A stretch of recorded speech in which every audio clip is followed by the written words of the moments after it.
Okay, എല്ലാ വിദ്യാർത്ഥികൾക്കും ഈ പരിപാടിയിലേക്ക് സ്വാഗതം. അതുപോലെ തന്നെ ബാക്കിയുള്ള ഓഫീസേഴ്സിനും ഞാൻ സ്വാഗതം പറയുന്നു.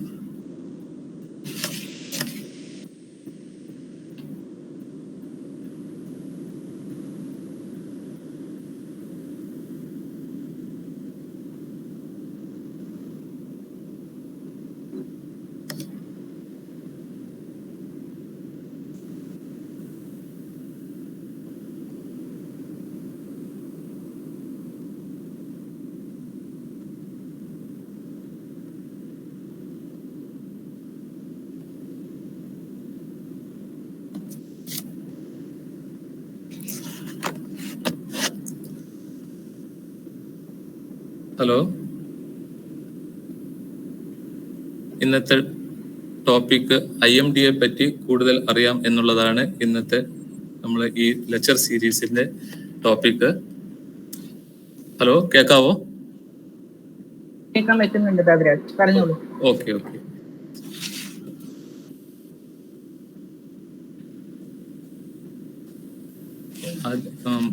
ആദ്യമായിട്ട് നമ്മുടെ IMDയുടെ ഹിസ്റ്ററിയെ പറ്റി ഒന്ന് പരിചയപ്പെടുത്താം. നമ്മുടെ ഇന്ത്യൻ കാലാവസ്ഥയെ പറ്റി നമുക്ക് പണ്ട് പുരാണകാലം മുതലേ നമുക്ക് അറിയാമായിരുന്നെന്ന് ഉപനിഷത്ത് പോലുള്ള ഗ്രന്ഥങ്ങൾ പരിശോധിച്ചാൽ നമുക്ക് മനസ്സിലാകാൻ പറ്റും. അതിലൊക്കെ ക്ലൗഡ് ഫോർമേഷനെ പറ്റിയും മഴയുടെ പ്രക്രിയയെ പറ്റിയും എല്ലാം വളരെ വ്യക്തമായി പ്രതിപാദിച്ചിട്ടുണ്ട്. ഈ 500 AD വരാഹമീരന്റെ ബൃഹസംഹിതയിലെ അന്തരീക്ഷത്തിലെ മാറ്റങ്ങളെ പറ്റി കൃത്യമായി പറഞ്ഞിട്ടുണ്ട്.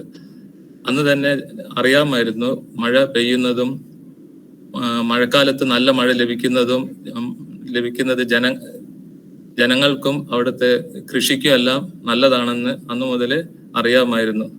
അതുപോലെ തന്നെ ശ്രീ കൗഡല്യയുടെ അർത്ഥശാസ്ത്രത്തില് മഴ എങ്ങനെ അളക്കുന്നു എന്നുള്ളതിനെ പറ്റി ശാസ്ത്രീയമായിട്ടെല്ലാം പ്രതിപാദിച്ചിട്ടുണ്ട്. അതേപോലെ തന്നെ മഴയുണ്ടാക്കുന്ന ദുരന്തങ്ങളെ പറ്റിയും അതുപോലെ തന്നെ നല്ല മഴ കിട്ടിക്കഴിഞ്ഞാൽ ഉണ്ടാകുന്ന രാജ്യത്തിന്റെ വരുമാനത്തെ പറ്റിയെല്ലാം ഈ അർത്ഥശാസ്ത്രത്തിൽ പ്രതിപാദിച്ചിട്ടുണ്ട്. അതുപോലെ തന്നെ കാളിദാസന്റെ മഹാഗ്രന്ഥമായ മേഘദൂതില് ഇന്ത്യൻ കാലവർഷത്തിന്റെ തീയതി, അതുപോലെ മഴമേഘങ്ങളുടെ സഞ്ചാരപാത ഇതെല്ലാം വിവരിച്ചിട്ടുണ്ട്. അടുത്തതായി 17ാം നൂറ്റാണ്ടോടുകൂടിയാണ് തെർമോമീറ്ററും ബാരോമീറ്ററും എല്ലാം കണ്ടുപിടിച്ചത്. ആ 17ാം നൂറ്റാണ്ടിൽ തന്നെ നമുക്ക് അന്തരീക്ഷത്തിലെ വ്യതിയാനങ്ങൾക്കുള്ള അടിസ്ഥാന ഘടകം അന്തരീക്ഷത്തിന്റെ താപവും അന്തരീക്ഷത്തിന്റെ മർദ്ദവുമാണെന്ന നിഗമനത്തിൽ എത്തിയിട്ടുണ്ട്. അന്നത്തെ ബ്രിട്ടീഷ് സയന്റിസ്റ്റായ ഹാഡ്ലി 1636 അദ്ദേഹത്തിന്റെ പ്രബന്ധത്തിൽ ഇന്ത്യൻ മൺസൂൺ കാറ്റിന്റെ ദിശ മാറ്റത്തിന്റെ എല്ലാം കാരണം ഏഷ്യ ഭൂഖണ്ഡത്തിന്റെയും ഇന്ത്യൻ സമുദ്രത്തിന്റെയും ഡിഫറൻഷ്യൽ ഹീറ്റിംഗ്, അതായത് വ്യത്യസ്ത താപം മൂലമാണ് ഉണ്ടാകുന്നതെന്ന് അദ്ദേഹത്തിന്റെ പ്രബന്ധത്തിൽ 1636 തന്നെ പ്രസിദ്ധീകരിച്ചിട്ടുണ്ടായിരുന്നു. അതുപോലെ തന്നെ ലോകത്തിലെ പഴക്കം ചെന്ന പല ഒബ്സർവേറ്ററികളും ഇന്ത്യയിൽ ഉണ്ട്. ബ്രിട്ടീഷ് ഈസ്റ്റ് ഇന്ത്യ കമ്പനി 1755 കൽക്കട്ടയിലും അതുപോലെ തന്നെ 1796 ചെന്നൈയിൽ കാലാവസ്ഥ പഠനത്തിന് വേണ്ടിയിട്ട് കാലാവസ്ഥ സ്റ്റേഷൻ സ്ഥാപിച്ചു.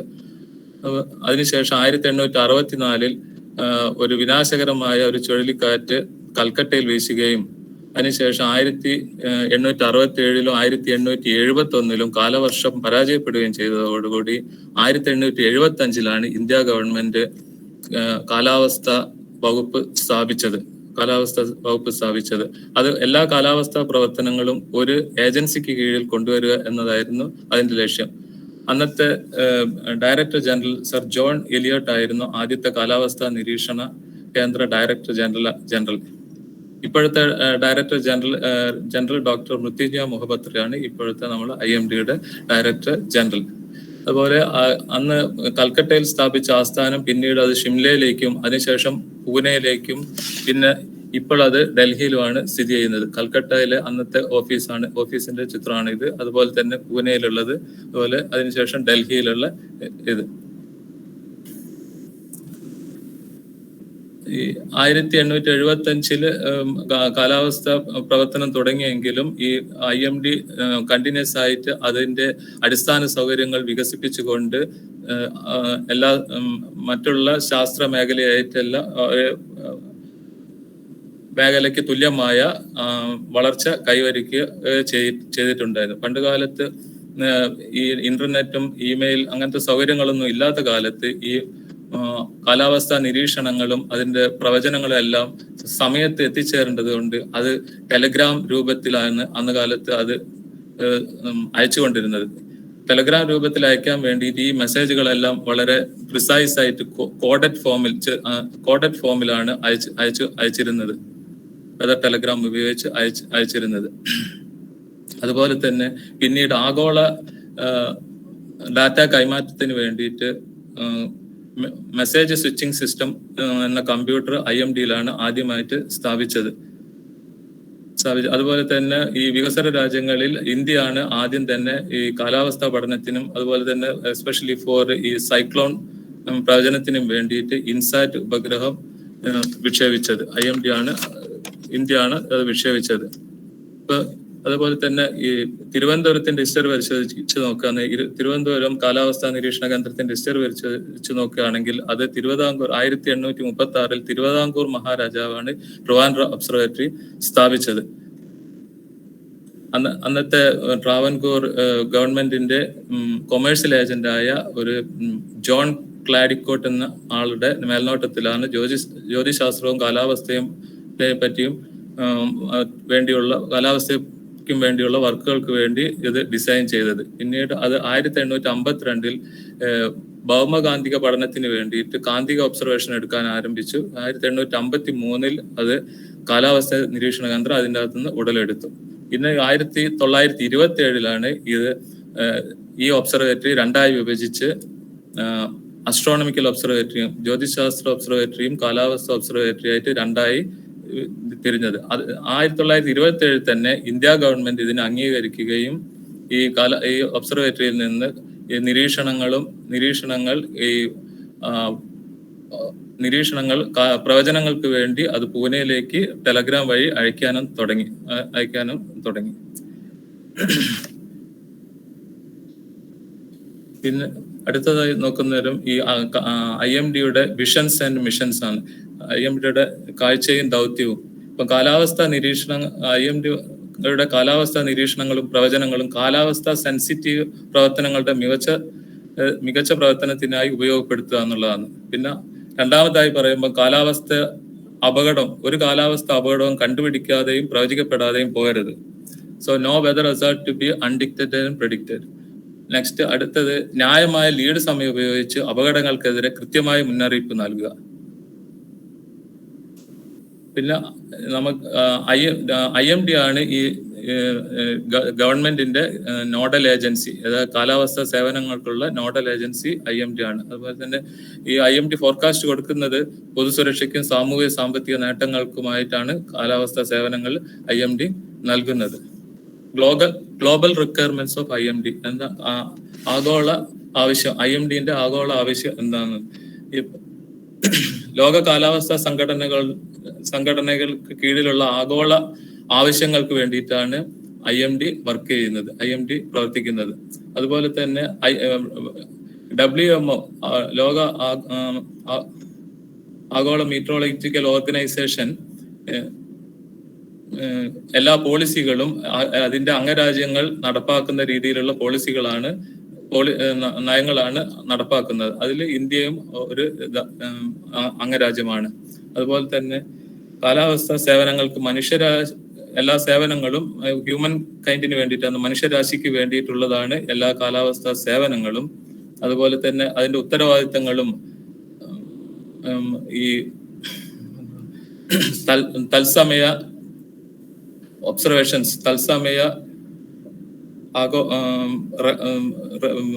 ഒബ്സർവേഷൻസ് റെക്കോർഡ് ചെയ്യുക, അതുപോലെ തന്നെ തത്സമയ ഡാറ്റ ആഗോള എക്സ്ചേഞ്ച് ഓഫ് ഡാറ്റ കൈമാറ്റം, അതുപോലെ തന്നെ ഡാറ്റയുടെ വാലിഡേഷൻ, അതുപോലെ തന്നെ ഡാറ്റയുടെ ആർക്കൈവൽ അത് സംരംഭിക്കുക. ഇതെല്ലാം അതായത് ഗവൺമെന്റിന്റെ ഉത്തരവാദിത്വം കൂടിയാണ്. അതുപോലെ തന്നെ ഈ ഡാറ്റകൾ നമ്മൾ എടുക്കുന്ന ഈ ഡാറ്റകൾ ദേശീയ ഒരു സയന്റിഫിക് നിധിയാണ്. അത് നമ്മൾ സ്റ്റോർ ചെയ്യുകയും അതുപോലെ തന്നെ അത് ഡെവലപ്മെന്റിനായിട്ട് യൂസ് ചെയ്യുകയും വേണം.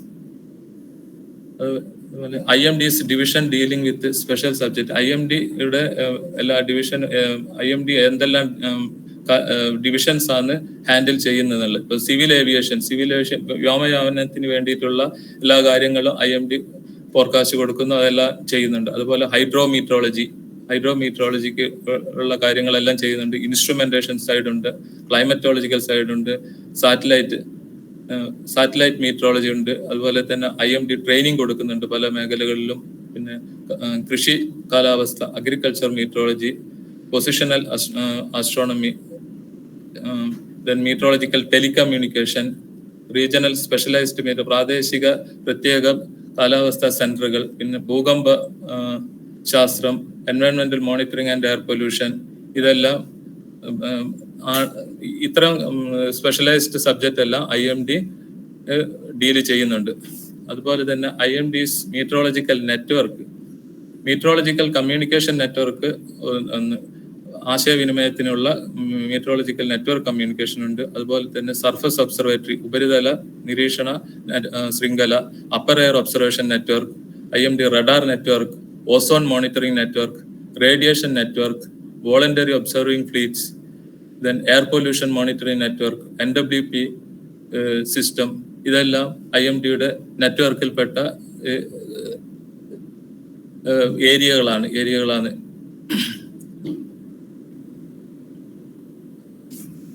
IMDയുടെ സംഘടന എന്ന് വെച്ചാൽ IMDയുടെ ഹെഡ് ക്വാർട്ടേഴ്സ് ഡൽഹിയിലാണെന്ന് പറഞ്ഞു കഴിഞ്ഞു. അതിന്റെ ഹെഡ് ഡയറക്ടർ ജനറൽ ഓഫ് മീറ്ററോളജി, ഇപ്പോഴുള്ള ഡയറക്ടർ ജനറൽ ഡോക്ടർ മൃത്യുഞ്ജയ മൊഹപത്ര ആണ്. അദ്ദേഹം സൈക്ലോണിന്റെ ഒരു സ്പെഷ്യലൈസ്ഡ് ഫോർകാസ്റ്റർ ആണ്. അതിനുശേഷം ഈ ഭരണപരമായിട്ടും ഫോർകാസ്റ്റിംഗിന്റെ ഈസിക്ക് അനുസരിച്ചും ഇതിനെ 6 പ്രാദേശിക കാലാവസ്ഥാ സെന്ററുകളായിട്ട് വിഭജിച്ചിട്ടുണ്ട്. അതിൽ ഡൽഹിയാണ്. ഡൽഹിയിൽ ഈ നോർത്തേൺ സൈഡിൽ കംപ്ലീറ്റ് ഡീൽ ചെയ്യുന്നത് ഡൽഹിയാണ്. അതേപോലെ തന്നെ കൽക്കട്ട ഈ ഗ്രീൻ കളറിലുള്ള area കൽക്കട്ടയുടെ അണ്ടറിലാണ്. Then ഗോഹത്തി, then Nagpur, Mumbai and Chennai ആണ് സദേൺ റീജിയന്റെ ഇത്. കേരള, കർണാടക, ആന്ധ്ര ആൻഡ് തമിഴ്നാട് 4 സ്റ്റേറ്റ് ആണ്. അതുകൂടാതെ പൂനെ ഒരു സ്പെഷ്യൽ സെന്റർ ആണ്. അവിടെ research, training, surface instrumentation, then data archival, ഇതെല്ലാം ഈ പൂനെയിലാണ് നടക്കുന്നത്. ഇനി എന്താണ് കാലാവസ്ഥ എന്നുള്ളത് നമുക്ക് പരിശോധിക്കാം. കാലാവസ്ഥ എന്ന് പറയുന്നത് നമുക്കറിയാം, നല്ല കാലാവസ്ഥയുണ്ട്, മോശമായ കാലാവസ്ഥയുണ്ട്. അപ്പൊ അത് അന്തരീക്ഷത്തിന്റെ കണ്ടീഷൻസ് ആണ്. ഏത് തരത്തിൽ പറയുമ്പോൾ കണ്ടീഷൻസ്, അതിന് ടെമ്പറേച്ചർ വെച്ചിട്ട് പറയാം, റെയിൻഫോൾ വെച്ചിട്ട് പറയാം, പ്രഷർ, വിൻഡ്, ഇതെല്ലാം വെച്ചിട്ട് പറയാം. കാലാവസ്ഥ നല്ല കാലാവസ്ഥയാകുമ്പോൾ ഒരു പ്രശ്നമില്ല. ഇപ്പൊ എപ്പോഴാണ് കാലാവസ്ഥ ഉണ്ടാകുന്നത്? അപ്പൊ അന്തരീക്ഷത്തിൽ എന്തെങ്കിലും സംഭവിക്കുമ്പോഴാണ്, മാറ്റങ്ങൾ വരുമ്പോഴാണ് ഈ കാലാവസ്ഥ ചേഞ്ച് ആവുന്നത്.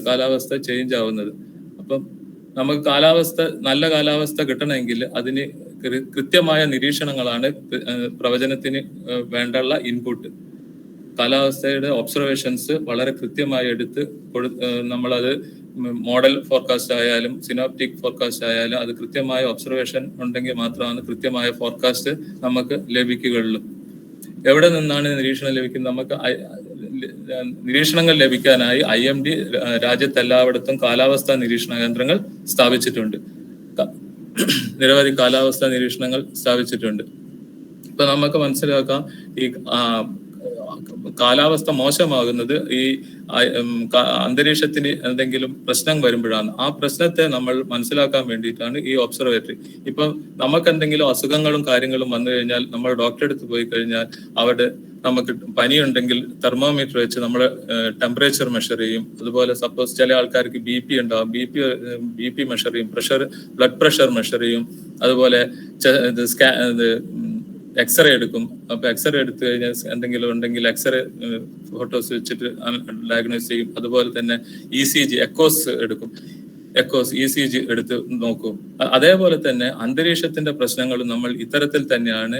നമുക്ക് മനുഷ്യന് എന്തൊക്കെ ചെയ്യുന്നോ അതേ രീതിയിൽ തന്നെ നമ്മൾ ചെയ്യുന്നു. അന്തരീക്ഷത്തിന്റെ ടെമ്പറേച്ചർ, അന്തരീക്ഷത്തിന്റെ ചൂട് നമ്മൾ തെർമോമീറ്റർ വെച്ചിട്ട് ആണ് മെഷർ ചെയ്യുന്നത്. അതേപോലെ തന്നെ പ്രഷർ ബാരോമീറ്റർ ഉപയോഗിച്ച് മെഷർ ചെയ്യുന്നു. നമുക്ക് അറിയാം സാറ്റലൈറ്റ് പിക്ചർ ഉണ്ട്.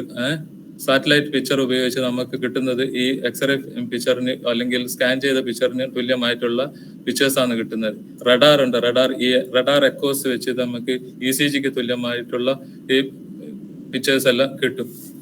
ഇപ്പം അതേപോലെ തന്നെ നമ്മൾ ഈ കാലാവസ്ഥയ്ക്ക് എപ്പോഴാണ് പ്രശ്നം വരുന്നത് നമുക്ക് പറയാൻ പറ്റില്ല. അതുകൊണ്ട് നമ്മൾ ഈ ഇത്തരം ഒബ്സർവേഷനുകളെല്ലാം കണ്ടിന്യൂസ് ആയിട്ട് നമ്മൾ എടുത്തുകൊണ്ടിരിക്കുകയാണ്.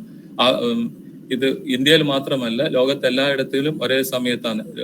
ഡെയിലി 8 ഒബ്സർവേഷൻസ് ആണ് എടുക്കുന്നത്. 3 മണിക്കൂർ ഇടവിട്ടുകൊണ്ട് ഒരു ടൈം ഫിക്സ് ചെയ്തുകൊണ്ട് 0 GMT മുതൽ 0369 ആ രീതിയിൽ അതിനെ 8 ഒബ്സർവേഷൻ ആയിട്ട് ഡെയിലി എല്ലാ സ്ഥലത്തും എടുക്കുന്നു.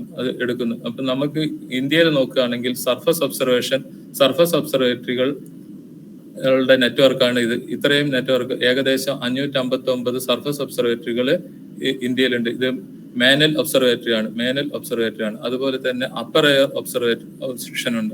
അപ്പർ എയർ ഒബ്സർവേഷനിൽ അവിടെ പൈലറ്റ് ബലൂൺ ഉണ്ട്, റേഡിയോ സോണ്ടെ ഒബ്സർവേഷൻസും ഉണ്ട്. ദെൻ ഓട്ടോമാറ്റിക് വെതർ സ്റ്റേഷൻസ് ഏകദേശം അതിന്റെ സ്റ്റാറ്റിസ്റ്റിക്സ് താഴെയുണ്ട്. ദെൻ ഓട്ടോമാറ്റിക് റെയിൻ ഗേജ് സ്റ്റേഷന്റെ network. Then this is DRMS, district rainfall monitoring stations. District rainfall നമ്മൾ ഡിപ്പാർട്ട്മെന്റ് സ്റ്റേഷൻ കൂടാതെ ഓരോ താലൂക്കിലും അല്ലെങ്കിൽ പോസ്റ്റ് ഓഫീസ്, റെയിൽവേ സ്റ്റേഷൻ എന്നിവിടത്തിൽ എല്ലാം ഏകദേശം ഒരു 4900 അടുത്ത് DRMS സ്റ്റേഷൻസ് ഉണ്ട്. ഈ റെയിൻഫാളുകളുടെ എല്ലാ വിവരം ശേഖരിച്ചിട്ടാണ് നമ്മളെ റെയിൻഫാൾ ആക്ടിവിറ്റീസ് എല്ലാം IMD കാൽക്കുലേറ്റ് ചെയ്യുന്നത്.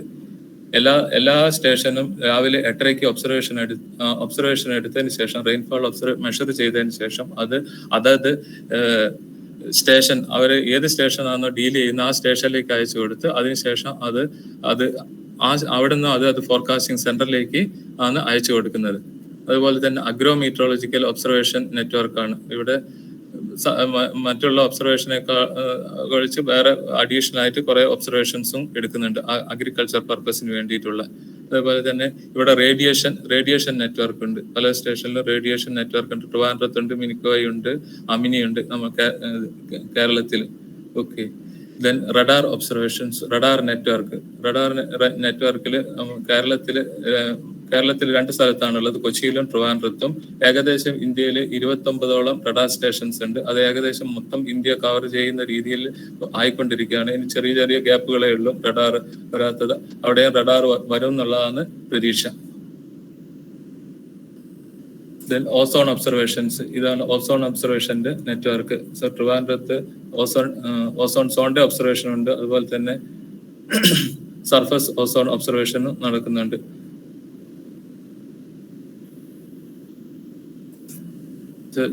ഇതാണ് സർഫസ് ഒബ്സർവേറ്ററി. ഇന്ത്യയിൽ 559 എണ്ണുണ്ട്, കേരളത്തിൽ 18 എണ്ണമാണ്. അതുപോലെ തന്നെ പൈലറ്റ് ബലൂൺ ഒബ്സർവേഷൻ 62ഉം കേരളത്തിൽ 4 ആണ് ഉള്ളത്. അതുപോലെ റേഡിയോ സോണ്ട് ഒബ്സർവേഷൻസ് 43 ഇന്ത്യയിൽ, കേരളത്തിൽ 4 എണ്ണം ഉണ്ട്. റഡാർ ഒബ്സർവേഷൻ 25-29 ഉണ്ട്, കേരളത്തിൽ 2. AWS 701 ഉണ്ട് ഇന്ത്യയിൽ, 30 കേരളത്തിൽ ഏകദേശം 30 എണ്ണം ഉണ്ട്. ARG automatic rain gauge station 1350 കേരളത്തിൽ 30 ഉണ്ട്. പിന്നെ റേഡിയേഷൻ സ്റ്റേഷൻസ് 46 ഇന്ത്യയിൽ, 3 എണ്ണം കേരളത്തിൽ. DRMS stations 4950. District rainfall monitoring stations ആണ് ഇത്. സ്റ്റേറ്റ് ഗവൺമെന്റിന്റെയും പല ഓഫീസിലായിട്ടാണ് ഇത് സ്ഥാപിച്ചിട്ടുള്ളത്. കേരളത്തിലാണെങ്കിൽ 88, ഏകദേശം 88ഓളം സ്റ്റേഷൻ ഉണ്ട്. ദെൻ അഗ്രോമെറ്റ് യൂണിറ്റ് 320 ഇന്ത്യയിലുണ്ട്, 9 എണ്ണം കേരളത്തിലുണ്ട്. സർഫസ് ഒബ്സർവേറ്ററി കേരളത്തിലെ സർഫസ് ഒബ്സർവേറ്ററി പരിശോധിച്ചു കഴിഞ്ഞാൽ ട്രിവാൻഡ്രത്ത് 2 എണ്ണം ട്രിവാൻഡ്രം സിറ്റിയിലുണ്ട്, എയർപോർട്ടിലുണ്ട്. അതുപോലെ Punalur, Kottayam, Alappuzha, Kochi airport, then CIAL Kochi, Vellanikkara, Palakkad, Kozhikode, Karipur airport, Kannur airport, Minicoy, ലക്ഷദ്വീപിലെ മിനിക്കോയ്, കവറത്തി, അമിനി, അഗത്തി എയർപോർട്ട് എന്നീ സ്ഥലങ്ങളിൽ സർഫസ് ഒബ്സർവേഷൻസ് ഉണ്ട്. ദെൻ അപ്പർ എയർ ഒബ്സർവേഷൻ നോക്കുകയാണെങ്കിൽ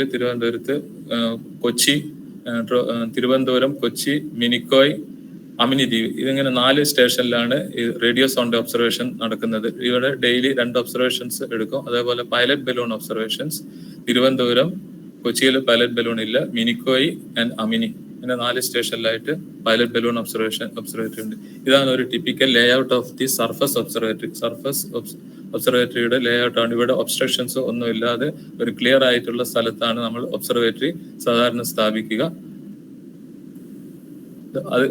ഈ ഒബ്സർവേറ്ററിക്ക് അകത്തുള്ള ഒരു ബോക്സ് ആണ്, ഈ ബോക്സിന് പറയുന്നത് സ്റ്റീവൻസൺ സ്ക്രീനാണ്. ഈ സ്റ്റീവൻസൺ സ്ക്രീനിന്റെ അകത്താണ് നമ്മൾ ഇൻസ്ട്രുമെന്റ് എല്ലാം വെക്കുന്നത്.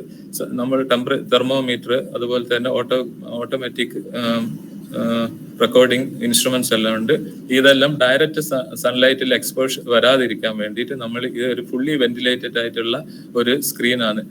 ഈ സ്ക്രീൻ എയർ ടെമ്പറേച്ചർ ആണ് നമ്മൾ മെഷർ ചെയ്യുന്നത്. അതുകൊണ്ടാണ് ഇതിനെ ഈ ബോക്സിന്റെ ഉള്ളിൽ വെക്കാൻ കാരണം. നമ്മൾ ഡയറക്റ്റ് ആയിട്ട് സൺലൈറ്റിൽ പിടിച്ചു കഴിഞ്ഞു കഴിഞ്ഞാൽ നമുക്ക് എക്സാക്ട് എയർ ടെമ്പറേച്ചർ അല്ല കിട്ടുക, അത് അബ്സോർപ്ഷൻ വഴി കൂടിയ ടെമ്പറേച്ചർ ആണ് കാണിക്കുക. അതുകൊണ്ട് എയർ ടെമ്പറേച്ചർ കിട്ടാൻ വേണ്ടി ഇതിനെ ഒരു ഷെയ്ഡിൽ ഈ ബോക്സിന്റെ ഉള്ളിൽ വെച്ചിട്ടാണ് നമ്മൾ ടെമ്പറേച്ചർ എടുക്കുന്നത്. ഇതിന്റെ ഹൈറ്റ് 4 അടിയാണ്, ഗ്രൗണ്ടിൽ നിന്ന് 4 അടിയാണ് ഇതിന്റെ ഹൈറ്റ്. നമുക്കൊരു ശരാശരി മനുഷ്യന് ശരിക്കും കൃത്യമായിട്ട് അയാളെ ഹൈറ്റിന് വെച്ചിട്ട് ഒബ്സർവേഷൻ എടുക്കാൻ പറ്റുന്ന ഒരു ഹൈറ്റ് ആണ് അത്. ഇതിന്റെ അകത്ത് നമുക്ക് ഈ സ്ക്രീനിന്റെ അകത്ത് 4 തെർമോമീറ്റർ കാണാം. ഈ തെർമോമീറ്റർ വെച്ചിട്ട് നമ്മൾ ഇതിന്റെ ഡ്രൈ ബൾബ് തെർമോമീറ്റർ എന്ന് പറയും, വെറ്റ് ബൾബ്, മാക്സിമം, മിനിമം, ഇതെല്ലാം മാക്സിമം ടെമ്പറേച്ചറും മിനിമം ടെമ്പറേച്ചർ ഇതെല്ലാം മെഷർ ചെയ്യുന്നത് ഈ സ്ക്രീനിന്റെ അകത്തുള്ള ഈ ഇൻസ്ട്രുമെന്റ് തെർമോമീറ്റർ ഉപയോഗിച്ചിട്ടാണ്. അതുപോലെ തന്നെ ഇതൊരു ബാരോമീറ്ററിന്റെ പിക്ചറാണ്, പ്രഷർ അന്തരീക്ഷം. ഇത് പുറത്തല്ല, ഓഫീസിന്റെ ഉള്ളിൽ നല്ല ഫുള്ളി വെന്റിലേറ്റഡ് ആയിട്ടുള്ള ഒരു ഏരിയയിലാണ് ഈ ബാരോമീറ്റർ സ്ഥാപിച്ചിട്ടുണ്ടാവുക. അതേപോലെ തന്നെ വിൻഡ് വെയിന് നമ്മൾ കാലാവസ്ഥയുടെ വിൻഡിന്റെ ഡയറക്ഷൻ അളക്കാൻ വേണ്ടിയിട്ട് മെഷർ ചെയ്യാൻ വേണ്ടിയിട്ടുള്ളതാണ്. അതേപോലെ അനിമോമീറ്റർ വിൻഡ് സ്പീഡ് മെഷർ ചെയ്യാൻ വേണ്ടിയിട്ടുള്ള ഇൻസ്ട്രുമെന്റ് ആണ്. ഇതെല്ലാം ഏകദേശം എല്ലാവർക്കും അറിയാവുന്ന കാര്യം തന്നെയാണ്, എന്നാലും ഒന്ന് കാണിക്കാന്നുള്ളതിലാണ് ഇത് കാണിക്കുന്നത്. അതേപോലെ സാധാരണ റെയിൻ ഗേജ് അതിന്റെ മെഷറിംഗ് ജാറ്, അതുപോലെ ഇത് സെൽഫ് റെക്കോർഡിംഗ് റെയിൻ ഗേജിന്റെ പിക്ചറാണ്. ഇത് ഇവിടെ ഒരു ക്ലോക്ക് ആണ്. ഈ ക്ലോക്കിന്റെ അകത്ത് ഒരു ചാർട്ട് മൗണ്ട് ചെയ്തിട്ടുണ്ടാവും. മഴ വരുമ്പം ഇവിടെ അത് റെക്കോർഡ് ആവും. മഴയില്ലാത്ത സമയത്ത് അത് ഹൊറിസോണ്ടൽ ആയിട്ട് മാർക്ക് ചെയ്യും. അതേപോലെ തന്നെ ഇത് തെർമോഗ്രാഫും ഹൈഗ്രോഗ്രാഫും ഈ തെർമോഗ്രാഫ് എന്ന് പറഞ്ഞ ടെമ്പറേച്ചർ കണ്ടിന്യൂസ് ആയിട്ട് ടെമ്പറേച്ചർ റെക്കോർഡ് ചെയ്യാനുള്ള ഒരു ഇൻസ്ട്രുമെന്റ് ആണ്. ഇതിന്റെ സെൻസർ എന്താണെന്ന് വെച്ചാൽ 2 ബൈമെറ്റാലിക് സ്ട്രിപ്പ് ആണ്. 2 മെറ്റാലിക് സ്ട്രിപ്പ് വിത്ത് ഡിഫറെന്റ് ടെമ്പറേച്ചർ, അതിന്റെ ഡിഫറെന്റ് ടെമ്പറേച്ചർ കോഎഫിഷ്യന്റ് ഉള്ള 2 മെറ്റൽസ് അങ്ങനെ ഒരു സ്പ്രിങ് മാതിരി വൈൻഡ് ചെയ്തിട്ട് ഉള്ള ഒരു സ്പ്രിങ് ആണ് ഇതിന്റെ സെൻസർ. അപ്പൊ ടെമ്പറേച്ചർ കൂടുന്നതിനനുസരിച്ച് ഈ 2 മെറ്റലും ഡിഫറെന്റ് ആയിട്ടാണ് എക്സ്പാൻഡ് ചെയ്യുക. അതിന്റെ ചൂട് കൂടുന്നേരം ഡിഫറെന്റ് ആയിട്ടാണ് എക്സ്പാൻഡ് ചെയ്യുക. അങ്ങനെ ഉണ്ടാകുന്ന വ്യതിയാനാണ് ഇവിടെ നമുക്ക് ടെമ്പറേച്ചർ ആയിട്ട് മാർക്ക് ചെയ്ത് കിട്ടുക. അതേപോലെ തന്നെ ഹൈഗ്രോഗ്രാഫിന്റെ സെൻസർ ഹെയർ ആണ്. ഈ ഹെയറിന്റെ പ്രത്യേകത എന്താണെന്ന് വെച്ചാൽ ഹ്യൂമിഡിറ്റി കൂടുന്നതിനനുസരിച്ച് അതിന്റെ ലെങ്ത് കൂടും. ആ ലെങ്ത് ഇൻക്രീസ് ആകുമ്പോൾ നമുക്ക് ഇവിടെയുള്ള ഈ ടോർക്ക് ഒരു ഫോഴ്സ് ജനറേറ്റ് ആയിട്ട് അത് ആണ് ഇവിടെ മാർക്ക് ആവുന്നത് ഹൈഗ്രോഗ്രാഫിന്റെ. ഇത് രണ്ടും കൂടി ചേർന്നിട്ടുള്ള ഒരു ഇൻസ്ട്രുമെന്റിന്റെ ഒരു പിക്ചറാണിത്. ഇത് സെപ്പറേറ്റ് ആയിട്ട് ഇതൊരു വേറൊരു മോഡൽ പിക്ചറാണ്. ഇത് ഒരു തെർമോഗ്രാഫിന്റെ ഒരു ചിത്രം തന്നെയാണ്. അതുകൂടാതെ നമ്മൾ മെഷർ നോക്കുന്നത് എന്താണെന്ന് വെച്ചാൽ ഏതെല്ലാം തരത്തിലുള്ള ക്ലൗഡുകൾ ഉണ്ട് എന്നുള്ളത് മെഷർ ചെയ്യുന്നു. നമ്മൾ ടെമ്പറേച്ചർ മെഷർ ചെയ്ത് പ്രഷർ നോക്കുന്നു, പിന്നെ വിൻഡ് മെഷർ ചെയ്യുന്നു, അതിനുശേഷം റെയിൻ മെഷർ ചെയ്യുന്നു, അതിനുശേഷം നമ്മൾ ക്ലൗഡിനെ പറ്റി നോക്കാന്ന് വെച്ചാൽ നമുക്ക് 3 തരത്തിലുള്ള ക്ലൗഡുകൾ ഉണ്ട്. Low cloud, medium cloud, high cloud. താഴെയുള്ള ക്ലൗഡുകൾക്ക് ലോ ക്ലൗഡ് എന്ന് പറയുന്നത്. ലോ ക്ലൗഡ് ഇത് അപ് ടു 2 കിലോമീറ്റർ വരെയാണ് ഇത് കാണുന്നത്. 2 കിലോമീറ്റർ മുതൽ 5 കിലോമീറ്റർ വരെ മീഡിയം ക്ലൗഡ്. അതിന് മുകളിലുള്ളത് ഹൈ ക്ലൗഡ് ആയിട്ടാണ് പറയുന്നത്. ഓക്കെ, ഇവിടെ സ്ട്രാറ്റോ കുമുലസ്, സ്ട്രാറ്റസ്, കുമുലസ്, അതേപോലെ തന്നെ ഇത് വെർട്ടിക്കൽ ഡെവലപ്പിംഗ് ക്ലൗഡ്സിന് ഇത് പറയുന്നത് ക്യുമുലോ നിംബസ്. ഈ ക്യുമുലോ നിംബസ് ക്ലൗഡാണ് ഈ ഇടിയും മിന്നല് ഇങ്ങനെയുള്ള കാര്യങ്ങൾ, അതുപോലെ തന്നെ ക്ലൗഡ് ബേസ്ഡ് ഇതെല്ലാം തരുന്നത് ഈ കുമുലോ നിംബസ് ക്ലൗഡുകളാണ്. ഈ കുമുലോ നിംബസ് ക്ലൗഡിനാണ് ഹെവി റെയിൻ എല്ലാം നമുക്ക് കിട്ടുന്ന വളരെ ഹെവി ആയിട്ടുള്ള റെയിൻ. ഇത് അപ് ടു 15 കിലോമീറ്റർ വരെ ഇതിന്റെ എക്സ്റ്റൻഷൻ വരും. ഏകദേശം ഇത് 500 മീറ്റർ മുതൽ ഏകദേശം ട്രോപ്പോപ്പസ് വരെ ഇത് എക്സ്റ്റെൻഡ് ചെയ്ത് പോകാം ഈ ക്ലൗഡ്. ഓക്കെ,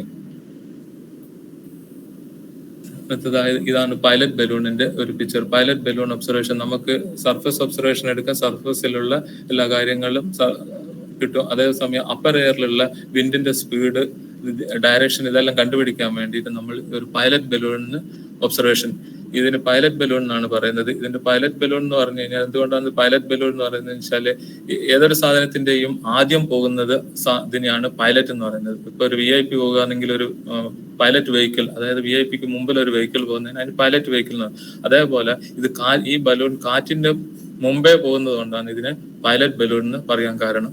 അപ്പൊ ഈ പൈലറ്റ് ബലൂൺ നമ്മൾ ഹൈഡ്രജൻ ഫില്ല് ചെയ്ത് മുകളിലേക്ക് വിട്ടിട്ട് ഇതാണ് തിയോഡലൈറ്റ്. ഈ തിയോഡലൈറ്റ് വെച്ചിട്ട് അതിന്റെ എലിവേഷനും അസിമത്തും, എലിവേഷൻ എന്ന് പറഞ്ഞാൽ അതിന്റെ ഉയരവും അതുപോലെ തന്നെ അസിമത്ത്, അത് നോർത്ത് നിന്ന് എത്ര ഡിഗ്രി ടേൺ ആയിട്ടുണ്ട് എന്നുള്ളത് എല്ലാം കിട്ടിക്കഴിഞ്ഞാൽ ഓരോ സമയത്ത് നമ്മൾ ഓരോ 1 മിനിറ്റ് ഇന്റർവെല്ലിൽ നമ്മൾ ഇത് റെക്കോർഡ് ചെയ്യും. ഈ റീഡിങ്, ഈ തിയോഡലൈറ്റിലുള്ള റീഡിങ് റെക്കോർഡ് ചെയ്യും. അതിനുശേഷം ഇതിന്റെ ട്രജക്ടറിയും കാര്യങ്ങളെല്ലാം നോക്കി നമുക്ക് ഡിഫറെന്റ് ആയിട്ടുള്ള ലെവലിലുള്ള വിൻഡ് സ്പീഡ്, വിൻഡ് ഡയറക്ഷൻ എല്ലാം കിട്ടും. അതുപോലെ തന്നെ ഇതിന്റെ വേറൊരു രൂപമാണ് radio sound observation. Radio sound ഒബ്സർവേഷൻ്റെ അകത്ത് നമ്മൾ ഇൻസ്ട്രുമെന്റ്, പൈലറ്റ് ബലൂണിൽ നമുക്ക് വിൻഡ് സ്പീഡും വിൻഡ് ഡയറക്ഷനും മാത്രമേ കിട്ടുള്ളൂ. അതേസമയം റേഡിയോ സൗണ്ട് ഒബ്സർവേഷൻ്റെ അകത്ത് നമുക്ക് അപ്പർ എയർ, വിൻഡിന്റെ സ്പീഡ്, ദിശ, പിന്നെ ടെമ്പറേച്ചർ, ഈർപ്പം, ഇതെല്ലാം ഹ്യൂമിഡിറ്റി എല്ലാം കിട്ടും. അതിനുള്ള സെൻസേഴ്സ് നമ്മൾ ഇതിൻ്റെ അകത്ത് കെട്ടിയാണ് ഈ ബലൂൺ അയക്കുന്നത്. അതിന് ഇപ്പൊ ഉള്ളത് GPS ബേസ്ഡ് റേഡിയോ സൗണ്ടേഴ്സ് ആണ്. ഇതിന്റെ ഈ ഇൻസ്ട്രുമെന്റിന്റെ അകത്ത് തന്നെ GPS ഉണ്ട്. ആ GPS സിഗ്നൽസ് താഴെയുള്ള ആ സ്റ്റേഷന്റെ താഴെയുള്ള GPS റിസീവർ വഴി റിസീവ് ചെയ്ത് ആ സിഗ്നൽസ് നമ്മൾ കമ്പ്യൂട്ടറിൽ കിട്ടി നമുക്ക് ആ ഡാറ്റകളെല്ലാം സ്റ്റോർ ചെയ്യാൻ പറ്റും. ഇങ്ങനെയാണ് ഈ റേഡിയോ സൗണ്ടയുടെ ഒബ്സർവേഷൻ മെത്തേഡ്.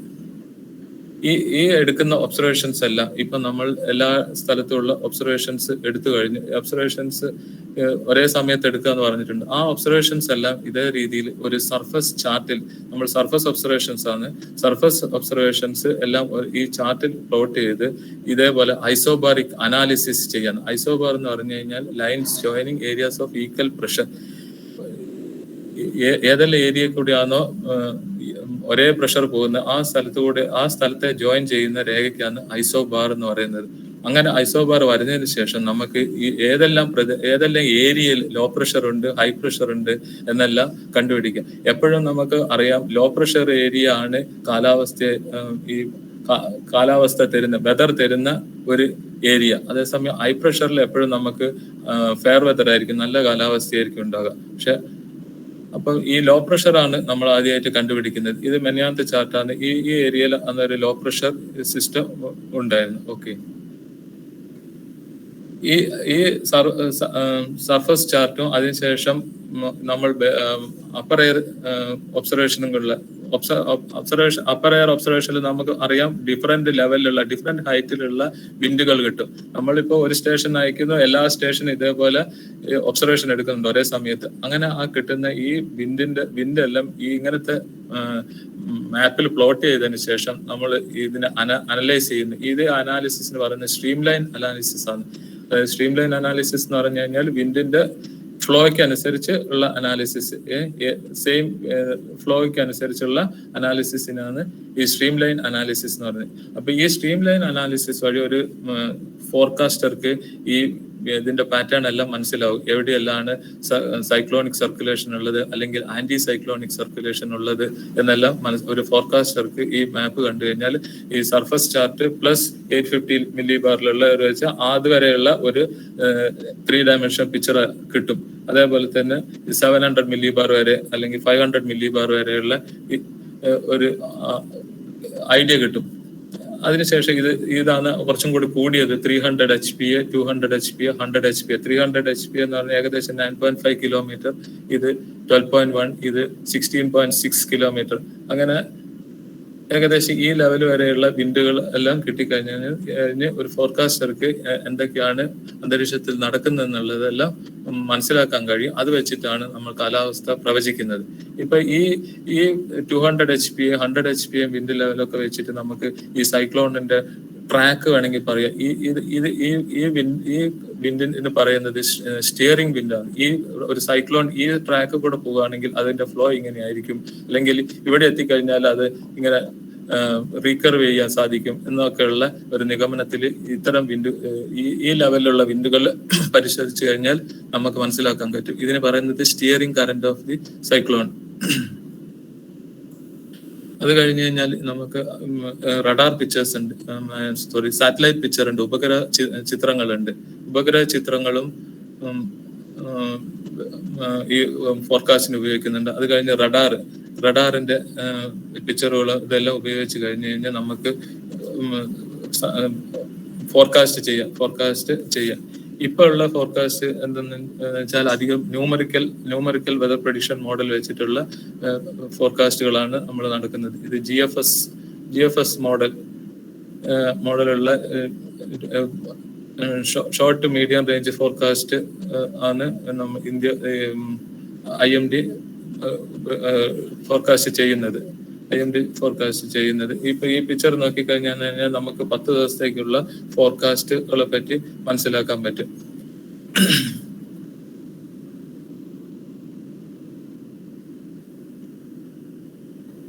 ഇത് ഒരു 24-48 ഇതിന്റെ ഒരു പിക്ചറിന്റെ അനിമേഷൻ ആണ്. അപ്പൊ നമുക്ക് ആ പർട്ടിക്കുലർ സൈറ്റിൽ പോയി കഴിഞ്ഞു കഴിഞ്ഞാൽ ഏതെല്ലാം ദിവസങ്ങളിലാണ് ഈ മഴയുടെ ഇത് എല്ലാം മനസ്സിലാക്കാൻ പറ്റും. ഇത് അതിന്റെ ലെജൻഡാണ്. ഈ യെല്ലോ കളർ ആണെങ്കിൽ 0.1 to 10 മില്ലിമീറ്റർ. അങ്ങനെ ഈ കളർ വ്യത്യാസം അതിന്റെ എത്ര മഴ തരും എന്നുള്ള, ആ ഏരിയയിൽ എത്ര മഴ കിട്ടും എന്നുള്ളതിന്റെ ഒരു ഇതാണ്, ലെജൻഡാണ് ഇത് കാണിക്കുന്നത്. അതുപോലെ തന്നെ നമ്മൾ എടുക്കുന്ന വേറൊരു ഫോർകാസ്റ്റ് എക്സ്റ്റൻഡഡ് റേഞ്ച് ഫോർകാസ്റ്റ് ആണ്. 4 ആഴ്ചക്കുള്ള ഫോർകാസ്റ്റ് ഒരേ സമയത്ത് ഉണ്ടാകും. അത് ഒരു ഔട്ട്ലുക്ക് ആണ്. നമുക്ക് അത് എക്സാക്ട് ആയിരിക്കണമെന്നില്ല, നമുക്ക് ഒരു ഏകദേശം ഒരു ധാരണയാണ് നമുക്ക് ഈ എക്സ്റ്റൻഡഡ് റേഞ്ച് ഫോർകാസ്റ്റ് കൊണ്ട് കിട്ടുന്നത്. ഇതിലിപ്പം മഴയുണ്ട്. ഈ ഏരിയയിൽ സദേൺ റീജിയനിലാണ് കൂടുതലായിട്ടും മഴയുള്ളത്. അത് പഴയതാണ്. 22 മുതൽ 28 ഒക്ടോബർ വരെയും, അതുപോലെ 29 മുതൽ 4th നവംബറും, 5th November to 11th November, 12th November to 18 November, ഈ 4 ആഴ്ചക്കുള്ള ഫോർകാസ്റ്റ് ആണ് ഇതിലിപ്പം ഉള്ളത്. അത് ഈ കോളത്തിൽ കാണുന്നത് ഇതിന്റെ അനോമലിയാണ്. ഇത് ആക്ച്വൽ മൈനസ് ഈ നോർമൽ. അനോമലി എന്ന് പറയുന്നത് ആക്ച്വൽ ആയിട്ടുള്ളതും അത് നോർമൽ ഈ പീരീഡിലുള്ള നോർമൽ 22 ഒക്ടോബർ മുതൽ 28 ഒക്ടോബർ വരെ ഉള്ള നോർമൽ വാല്യൂയും ഈ ഫോർകാസ്റ്റഡ് വാല്യൂയും